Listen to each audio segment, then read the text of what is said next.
Entonces, voy a pasar a la siguiente, y es esta, ¿vale?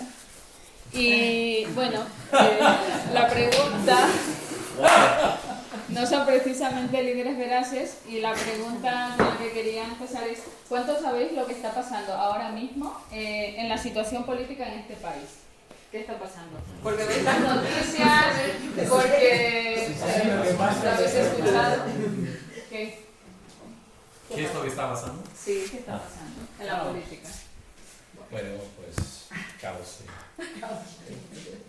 No hay acuerdos. No se ponen de acuerdo. No se ponen de acuerdo, ¿vale? Y dicen que mienten. Que todos, mienten. todos dicen Vale. que los otros mienten. Sí, exactamente, ¿no? ¿Podríamos decir que estamos en una crisis política? Sí. Sí, ¿verdad?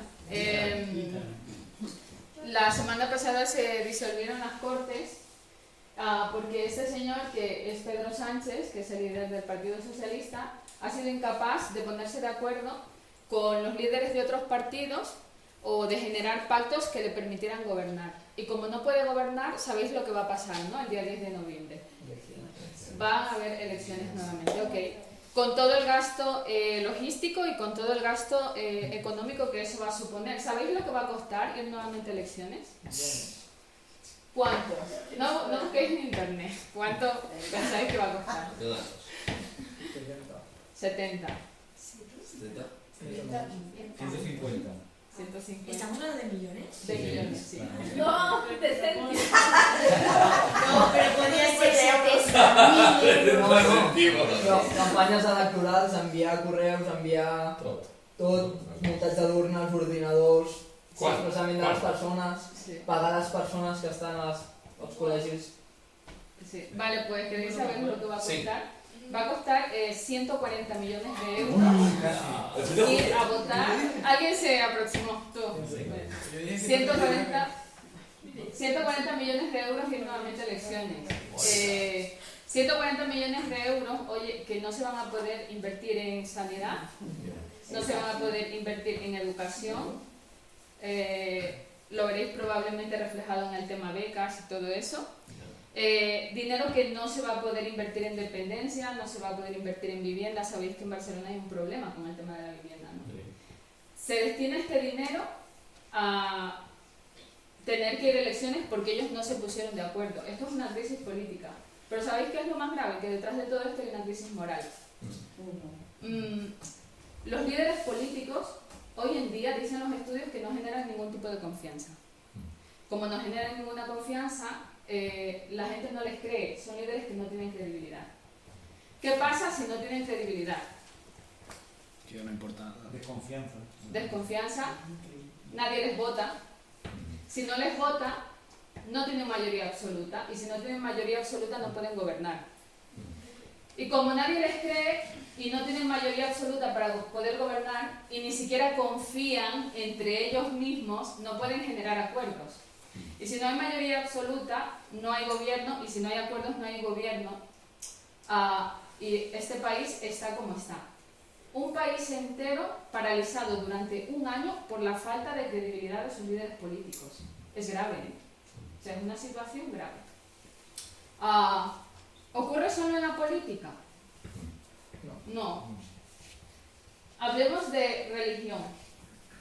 Vamos a la calle y preguntemos a la gente qué piensa de las entidades religiosas. Y vamos a tardar 2 segundos, si alguien nos escucha, que tampoco lo sabemos, 2 segundos en darnos cuenta de que la gente percibe de forma negativa a las entidades religiosas. ¿Por qué? Años y años y años de casos de corrupción, de casos de pederastia han pasado factura. Nadie cree en las religiones. Y podemos sentirnos identificados o no con la Iglesia Católica, pero de alguna manera nos representa. Porque en ese saco van todas las religiones. ¿Hay que ir tan lejos? ¿Hay que mirar solo a la política, hay que mirar a la religión? Yo creo que no. ¿Puedes pasarme a la siguiente? He querido poner esta imagen porque creo que realmente así de sencillo. Quien no sabe guardar un secreto, quien no sabe guardar una confidencialidad, es una persona que no es digna de confianza, ¿o no? Y aquí tengo una pregunta que me gustaría abrirla. ¿Creéis que todos somos vulnerables de convertirnos en personas incoherentes y poco dignas de confianza? ¿Qué puede hacer Yo he dado un ejemplo, pero ¿qué puede hacer que te conviertas en una persona que no es digna de confianza?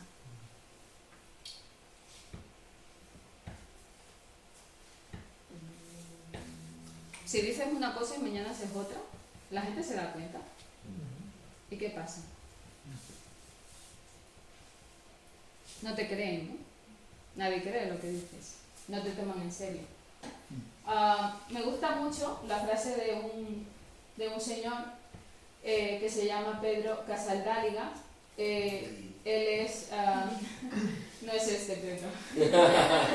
Él es creo que es sacerdote, es poeta y es escritor, y él dijo esto que a mí me parece una frase súper acertada para el momento en el que vivimos. Él dice, no basta con ser creyentes, también hay que ser creíbles. Y para ser una persona creíble hay que ser una persona coherente. ¿Sabéis lo que es la coherencia? Coherencia significa que lo que yo pienso y lo que yo digo se relaciona o tiene una relación lógica con lo que yo hago, ¿no? Es súper interesante porque a mí me parece que hay en la Biblia un mandato que yo le llamo así, o sea, el mandato de la coherencia. Es muy sencillo, ¿no? Primera de Pedro, capítulo 1, versículo 16.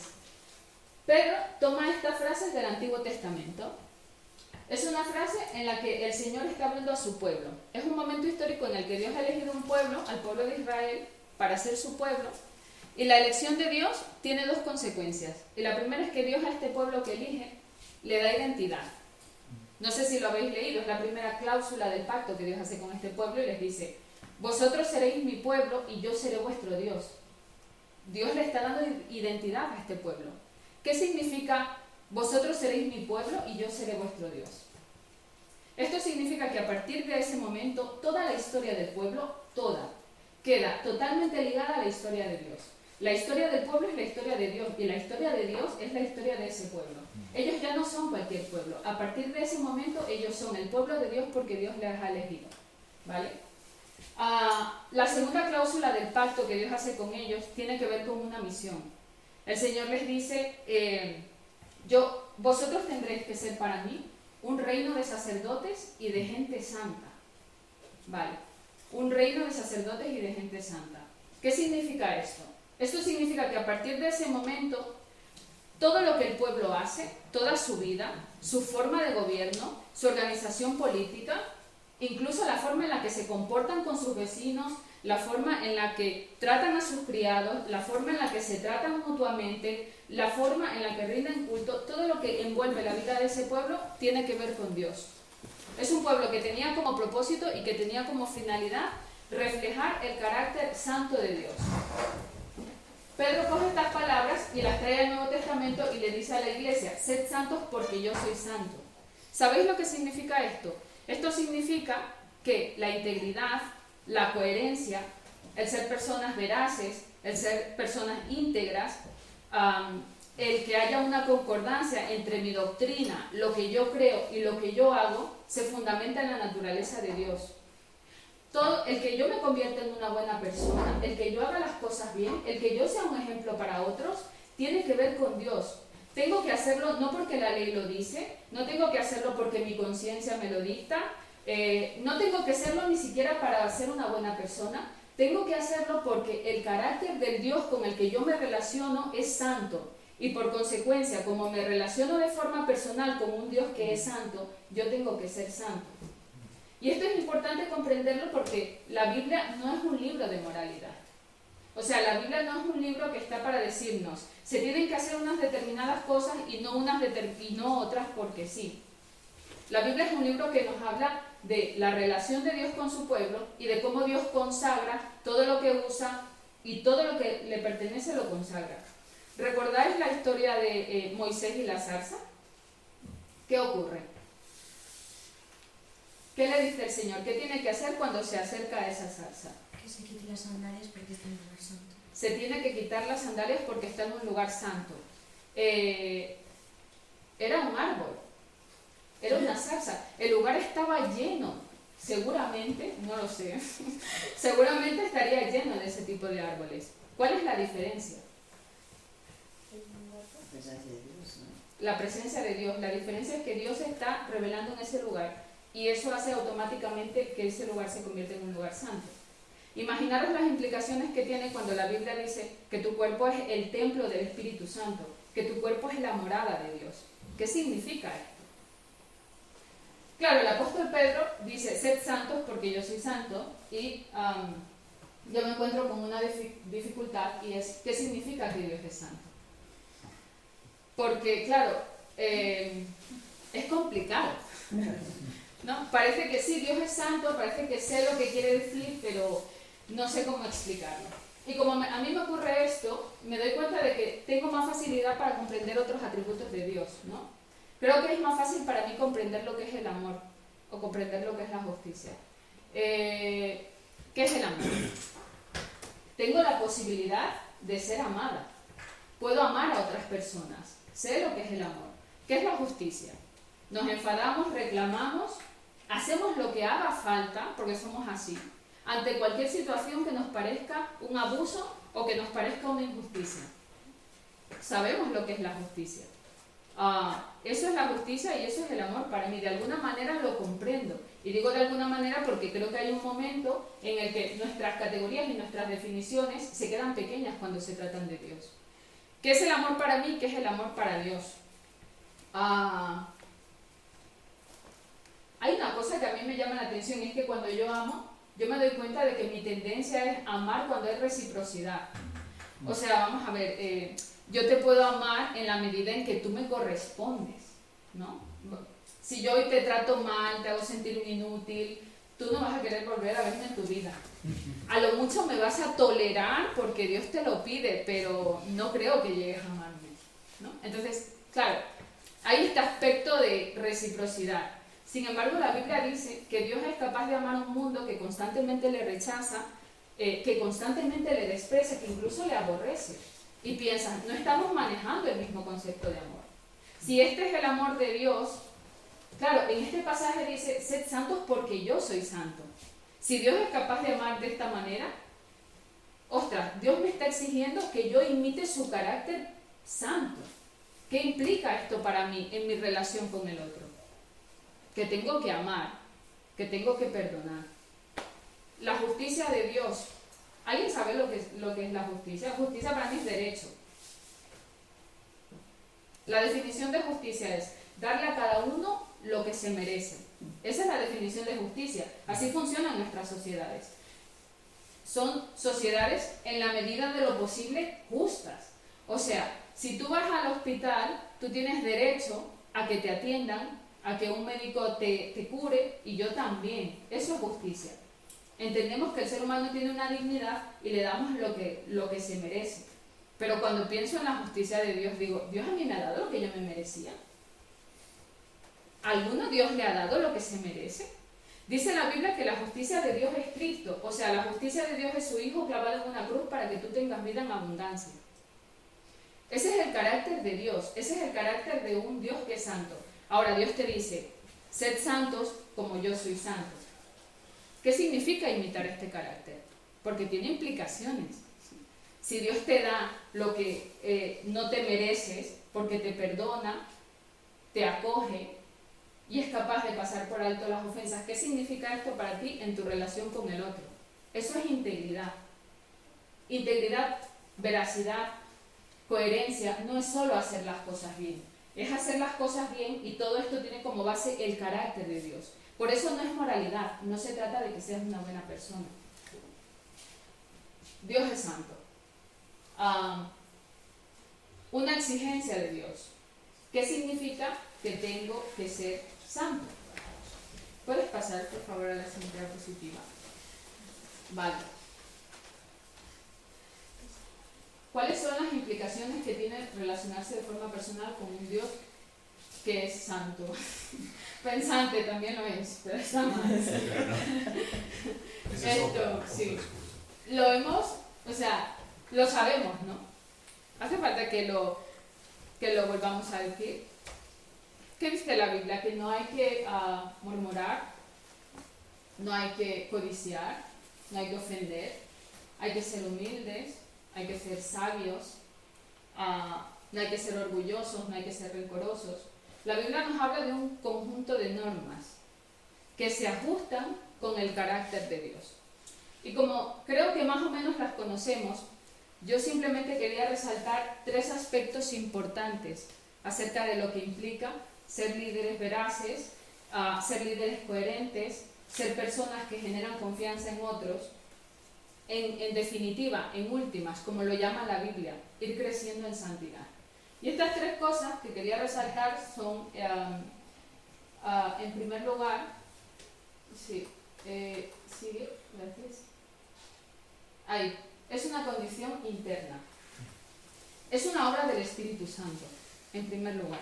Conseguir todo esto es una obra del Espíritu Santo. Esto significa dependencia de Dios para poder hacerlo. No te gastes intentando ser una persona íntegra por tus propias fuerzas porque no lo vas a conseguir. Necesitas depender del Espíritu Santo de Dios. No puedo producirlo aunque me obligara. Y sabéis que si me obligo y la motivación no es la correcta, delante de Dios no sirve para nada. ¿Sabéis por qué es una obra del Espíritu Santo? Porque el Espíritu Santo tiene acceso a nuestro corazón. El Espíritu Santo es el único ser que tiene acceso al corazón del hombre y que puede influenciarlo. Y como la influencia, se pueden producir cosas como frutos como el amor, el gozo, la paciencia, la fe en medio de situaciones difíciles. Puedo tener mansedumbre cuando alguien me saca de casillas, porque el Espíritu Santo influencia mi corazón. A eso es a lo que se refiere el profeta Jeremías cuando dice: Dios va a poner en sus corazones, Dios va a escribir su ley en sus corazones. Ustedes podrán seguir sus mandamientos, ustedes podrán seguir sus estatutos, porque Dios va a hacer un cambio interno. Dependencia de Dios. Las acciones son el fruto de la relación con Dios. Ser líderes veraces, ser personas de ejemplo, es una consecuencia de mi relación con Dios, de mi cercanía con el Espíritu Santo, de conocer qué es lo que Dios pide, qué es lo que Él quiere de mí. La segunda cosa es sencilla, es un proceso en el que cooperamos. Yo necesito disponerme y necesito esforzarme, primero porque es un proceso. ¿Qué significa que sea un proceso? Significa que cambiar este carácter que yo tengo para poder ser útil en las manos de Dios es algo que va a durar toda la vida. Y casi todo lo que Dios hace lo hace de manera pedagógica. Esto quiere decir que cada situación, que cada circunstancia que venga a tu vida viene a formar tu carácter, a hacerte crecer en madurez, hacer que alcances lo que habla la Biblia, la plenitud, la estatura de Cristo. Cada situación que viene a nuestra vida, esto hace que cambie nuestra forma de ver el mundo. Estoy en un proceso. En un proceso no hay lugar para sentirme complacido, para sentirme satisfecho. No he llegado a ese punto en el que ya soy lo que debo ser. No he llegado a ese punto en el que ya lo hago todo bien, ya tengo mi chiringuito montado. Precisamente cuando pienso eso, viene Dios y me lo desmonta y me enseña que sigo en este proceso y que tengo que seguir avanzando porque tengo que seguir construyendo mi carácter. ¿Sabéis cuál fue el motivo por el que la iglesia del primer siglo creció? Porque siempre nos llama la atención, ¿no? Queremos crecer, ¿no? Persecución. Exactamente. ¿Sabéis lo que pensaban los paganos de los cristianos del primer siglo? 2 cosas importantes. Pensaban, ellos son honestos en la vida pública. Esto decían de los cristianos, son honestos en la vida pública. Los cristianos son honestos en la vida privada también. Están en contra del aborto, están en contra de las relaciones sexuales extramatrimoniales, están en contra de la inmoralidad sexual, están en contra de las mentiras. La moral de la iglesia hacía que su fe brillara. O sea que ser íntegros sí cuenta, claro que cuenta, es testimonio, es parte de la misión de Dios. Vosotros seréis para mí un reino de sacerdotes y gente santa, porque es la forma en la que Dios se va a revelar al mundo. La moral de la iglesia brillaba, la fe de la iglesia brillaba. ¿Y sabéis cuál fue la segunda cosa? La que ha dicho Isaac. Cuando llegó el martirio, cuando llegó la persecución, la iglesia seguía brillando. La iglesia seguía en pie, soportando como una campeona. ¿Y sabéis lo que demostró todo esto? Que ellos tenían una fe y que ellos tenían una esperanza que era capaz de vencer al mundo. No se vence al mundo encerrándote en una burbuja. vences al mundo cuando tu fe es más grande y cuando sales ahí y te mueves en medio de una sociedad que es perversa, que es inmoral, en la que hay una crisis de valores que es tremenda, que estamos viviendo un caos y soy luz y sal, porque mi vida está reflejando algo que ha ocurrido en mi corazón. Eso es lo que significa mi fe vence al mundo. Los líderes que aceptan el proceso cooperan, ponen de su parte, saben que están en un proceso y todos los momentos de tensión, porque escuchar, o sea, estamos a punto de empezar un curso, ¿no? Bueno, empezó ya el viernes pasado, pero ahora mismo todo el mundo tiene fuerzas, todo el mundo tiene ánimo y todo es guay. Pero van a haber momentos de tensión, momentos de espera, cambio de planes, ofensas, que siempre las hay. Sentirme amenazado, sentirme retado, sentirme inseguro, pues cuando todo esto pase, coopera porque es la forma en la que el Señor te hace crecer. Si no cooperas, nunca desarrollas tu potencial, nunca desarrollas tu carácter, nunca llegas a la madurez. Y el propósito de Dios para nuestras vidas es que lleguemos a la madurez. Y el tercer y último punto es, no es perfecta en esta vida. Lo dice el apóstol Juan, amados, ahora sois hijos de Dios y aún no se ha manifestado lo que habremos de ser. Pero sabemos que cuando Él se manifieste seremos semejantes a Él porque le veremos como Él es. Él está marcando un camino, Él está marcando una ruta, pero no vas a llegar en esta vida. ¿Vale? Esto significa que Dios ya cuenta con que hay momentos en los que tú te vas a equivocar porque no eres perfecto. ¿Vale? Y yo quería contaros una historia que es, no sé cuántos sabéis quién es Martín Lutero, ¿vale? Sabéis, aquí Pedro me ha puesto una imagen súper rara, pero bueno. El del pelo así raro. Sí. Que lleva un peinado así raro. Está clavando sus tesis allí. Bueno, él tenía un amigo que se llamaba Felipe Melanchthon.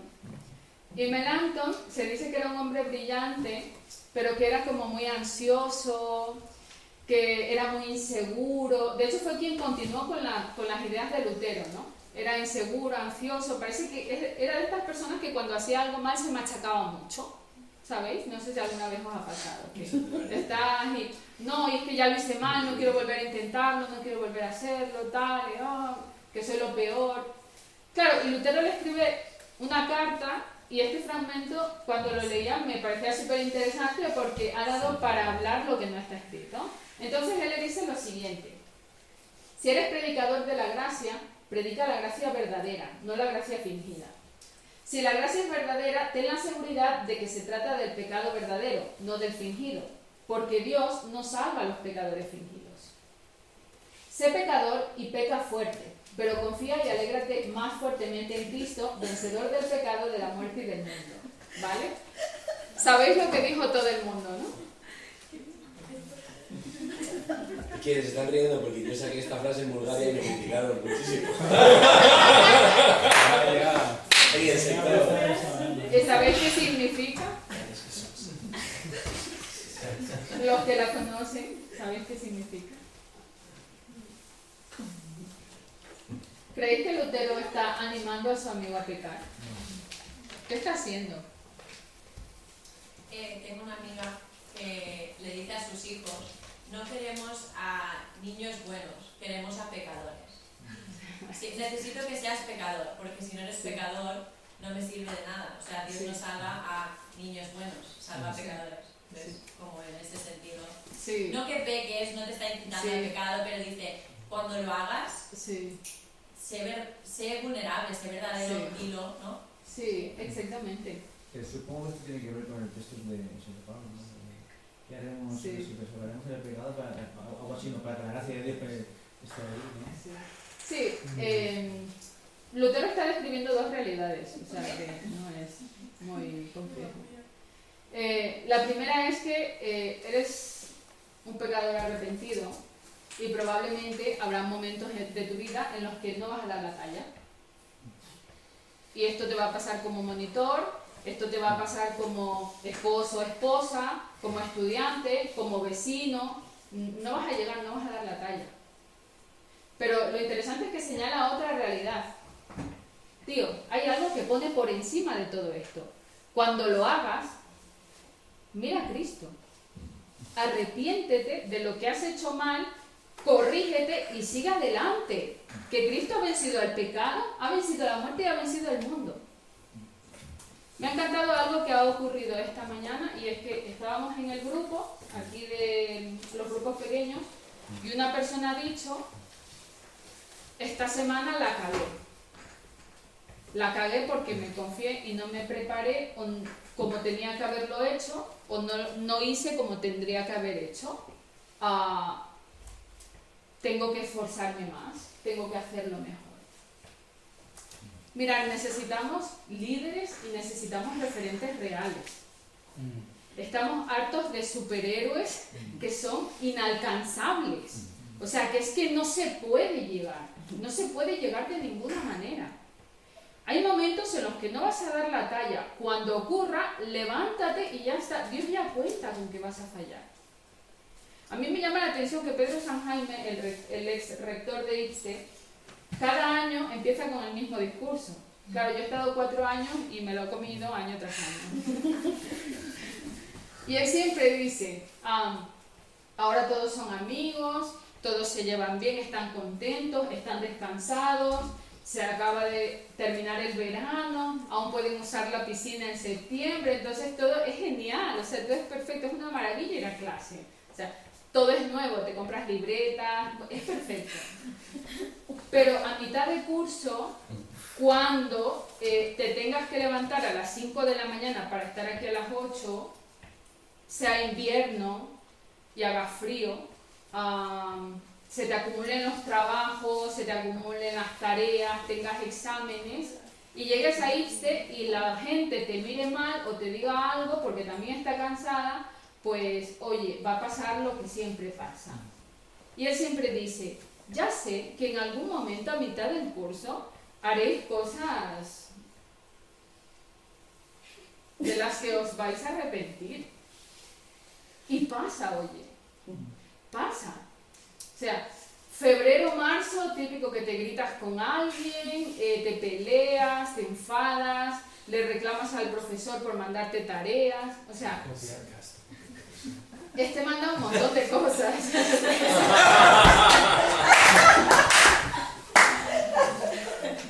Sí, es verdad.